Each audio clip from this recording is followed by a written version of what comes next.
Welcome to Mr. Heaton's Math Lab, and in this video, we're going to solve for the unknown number using multiplication and division. So we need to figure out from this problem, are we multiplying or are we dividing? And there's a couple little tricks we can do to help us figure that out. So the first thing we could do is we can say, well, say, for instance, I'm going to assume that we might be multiplying. Well, we would take a look at 45, so it would be 45 times 5 here. So we'd look at our multiplication chart and we'd say, well, hey, I don't see a 45 here. But I do know that if I take a look at the last two values, if it was division, that the last two values would be a multiplication and would come up with that. And that's the case here. So actually, we know we're dividing. Another way we can look at it is if that first number is really, really large, then maybe we might be dividing because we're going into something simple. So, and we'll take a look at some more examples to help us go along the way here. So we have 9 blank 9 is equal to 81. So like I said, if we're going really, really large, that usually means we're multiplying, but we can always take a look. So if we want to use our multiplication table and take a look at 9 times 9, we know that those two values converge at 81. So we are multiplying here. Now what about 4 blank 3? Are we multiplying or dividing? Well, we know that we're getting a larger value out of it, so most likely is we're going to multiply. But we can double check. We can take a look at 4, see where 3 converges. So is that multiplication? Yes, it is. So we know that that one's multiplication. Now this next one, right, we have 36 blank 6. Well, we are going from a very large value to something smaller. And we could also see that if we multiply these two numbers, right, we multiply 6 times 6, does that give us 36 here? So we can take a look and see that, yeah, that is the case. So we know that if the value that is second multiplied by the value that we're equal to, does that come up with this value? It does. So we know that we are dividing. And again, we can also see that this is a really, really large value compared to two smaller values. So that usually means that we are dividing as well. Now let's do this last one. We have 8 blank 7 is equal to 56. Well, we know that 56 is pretty large, so most likely we are going to be multiplying.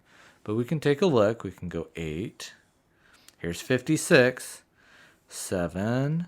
Okay, so we are, right? If we do 7 or 8 times 7, we come up with 56. So it's multiplication. Okay, now let's take a look at this one. So this one is 1 something 6 is equal to 6. Well, we know that 1 times 6 would equal 6, right? Because if we went here, we had 1, we had 6, and when those converge, that could be 6. But could it be division? Okay, so let's think about this. So the idea with division is if these two numbers multiply, they would come out to the same value here. But 6 times 6 we know is 36, right? 6, we have our 6 here. Those values converge to 36. So we know that's not the case, but we can also do the math backwards where if we had 6, right, and we had 6, where would those converge at? Well, there's no value of 1 there. So we actually do know that this is multiplication. Okay, moving on to the next one, we have 18 blank 3 is equal to 6. Okay, again, if we wanted to see, well, is that multiplication? If that was multiplication, well, our table doesn't go to 18. Okay, that's a pretty large value.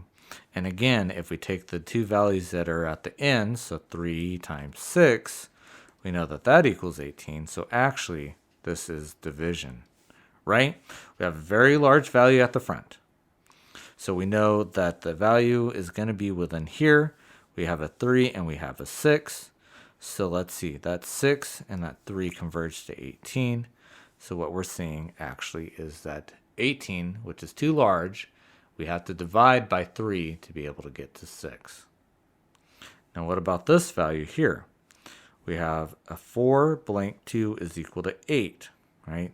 This is a larger value for the equal, so that usually means that it is multiplication.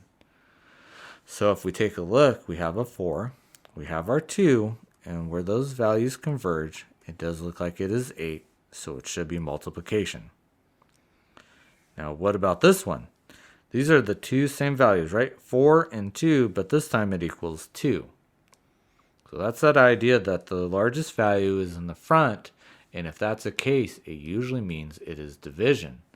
So, but we can double check, right? Because we can use that trick that these two values, if you multiply them together, should turn out to be this value, which would tell us that yes, it is division. Now let's try figuring out these questions without the multiplication table. Now remember what we said is that if the value at the very beginning is the largest of all values, that means that it is division. Or we can think of it as looking at the last two values, and if these two multiply, right, 5 times 5, if those equal that first one, then we know it is division. Now again, for this next question, if this is the largest value to start with, and not that the largest value is at the end, then that is going to be division. Or that these two values multiply to that value. Okay, now here, look, the largest number is at the very end. And if that's the case, we know that it is multiplying, because 9 times 6 is equal to 54. And the same with this last question. The largest value is at the end, not the beginning, so that is multiplication. Now we can take a look at it this way, that if we wanted to figure out if it is multiplication or division, it's by taking a look at the largest value. Now if the largest value is at the beginning, then we know that it is actually going to be division. If we know that the largest value is at the end, then it is multiplication. And we can use that trick to help us solve these problems. If you're looking to take your math skills to the next level, check out Mr. Heaton's Math Lab. We offer a range of resources to help you succeed, from free workbooks and Common Core assessments to focused mini courses and comprehensive curriculum courses. Head over to www.mrheatonsmathlab.com to get started today.